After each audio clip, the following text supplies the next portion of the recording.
नमस्ते सर। गणेश जी, क्या मामला है? एक्सीडेंट केस है सर, इसका रिक्शा इनकी गाड़ी से टकरा गया। और नुकसान क्या है? मेरी गाड़ी में डैमेज हुआ है। और रिक्शा? रिक्शा तो खत्म है सर। बैठो। नाम क्या है आपका? रॉकी मित्तल। तो मित्तल जी, ये पुलिस स्टेशन है, थोड़ा अच्छे से बैठिए। और तेरा? शंभू नाम है साहब। कैसे हुई टक्कर? साहब वो गलत तरीके से चलेंगे तो टक्कर ही होगी। आपसे नहीं पूछा मैंने, बता। साहब मैं अपनी सवारियां उतार के गली से बाहर निकल रहा था, अचानक साहब की गाड़ी सामने से आ गई। मैंने बचाने के लिए दाएं मुड़ी, लेकिन वो थोड़ी सी खरोच लग गई इनकी गाड़ी में। अब मेरी भी चोट आई है साहब। जी बताइए, आप कुछ बता रहे थे, बताइए। देखिए सर, ऐसा है, जो इसका नुकसान हुआ है वो मैं दे देता हूँ, और जो मेरी गाड़ी में नुकसान हुआ है वो ये ठीक करवा दे। इसमें हंसने वाली क्या बात है? आपकी गाड़ी कौन सी है? XUV 700। XUV 700। तो जो आप मांग कर रहे हैं ना, वो नाजायज है। मतलब ये कि आपके गाड़ी का इंश्योरेंस तो हो गई, तो आप इंश्योरेंस क्लेम कर लीजिए और कंपनी से पैसे ले लीजिए। अच्छा, मतलब आप ये कह रहे हैं ये जो मेरी गाड़ी का नुकसान हुआ है वो मैं बियर कर लूँ? तो और क्या चाहिए आपको? मुझे मेरे नुकसान की कीमत दिलवा दो और मामला खत्म। नुकसान हुआ क्या है? अभी तो मैंने बताया आपको अपने नुकसान के बारे में। देखिए मित्तल जी, नुकसान आपका नहीं हुआ, आपकी गाड़ी का हुआ है। तो सर, गाड़ी को खरीदने के लिए मेरा पैसा, मेरी मेहनत भी तो लगी है ना। अगर इस एक्सीडेंट में इस इंसान की जान चली जाती तो क्या कीमत देते हैं आप इसके परिवार को? मैं क्यों देता, इंश्योरेंस कंपनी देती। तो उसी इंश्योरेंस कंपनी से आप अपनी गाड़ी के नुकसान का क्लेम कर लीजिए। वाह इंस्पेक्टर साहब, ये अच्छा इंसाफ है आपका। मतलब इसकी गलती की वजह से मेरी गाड़ी में टक्कर लगी, डैमेज मेरा हुआ, और आप तसल्ली भी मुझे दे रहे हैं। और क्या चाहिए आपको? मुझे मेरे नुकसान की भरपाई चाहिए, इससे पैसे दिलवाइए और इस मामले को खत्म करिए। कितने पैसे हैं तेरे पास? साहब 400 रुपये है मेरे पास। दे दे।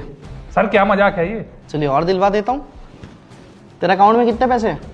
साहब अकाउंट नहीं है साहब, गरीब आदमी हूँ। अरे तो मैं क्या करूं यार? हाँ, रिक्शा लेके निकल जाते हो तुम लोग सड़क के ऊपर, भुगतना हमें पड़ता है। किसने बोला था टक्कर मारने के लिए अपने से गरीब आदमी को? एक मिनट सर, क्या कहा आपने? मैंने कुछ नहीं कहा। आपने मुझे इससे गरीब कैसे कहा? क्योंकि आपको पैसे चाहिए ना मित्तल जी। ये तो फिर भी गरीब आदमी है, हाथ जोड़े बैठा हुआ है। इसे पता है कि इसे कुछ मिलने वाला है नहीं। यहाँ तक कि इसे ये भी डर है कि कहीं इसे पुलिस वाले पकड़ करके अंदर जेल में ना डाल दें। इसके रिक्शा का इंश्योरेंस भी नहीं है। आपकी गाड़ी का तो इंश्योरेंस है। अगर 10 दिन इसकी रिक्शा बाहर खड़ी हो जाए तो इसका घर भी नहीं चलेगा, क्योंकि कमाने का कोई और साधन है नहीं ना।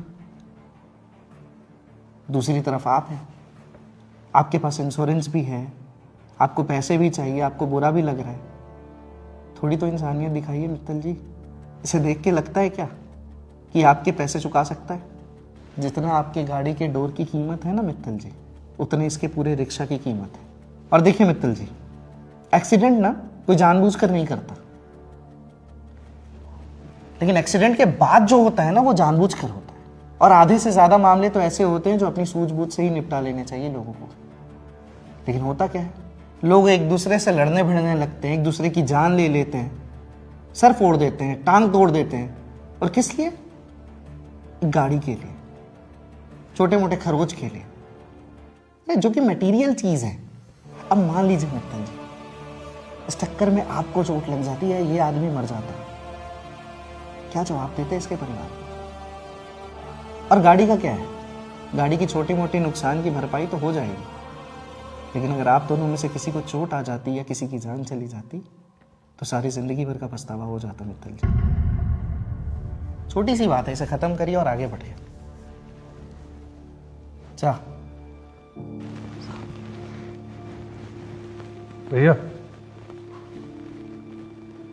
चलो मैं ठीक करवा देता हूँ तुम्हारी रिक्शा। और थैंक यू सर, इतनी गहरी बात समझाने के लिए। सुनिए, अच्छा लगा कि आपने बात को समझा। उम्मीद करता हूँ बाकी लोग भी समझेंगे। चलो भैया। Thank you sir.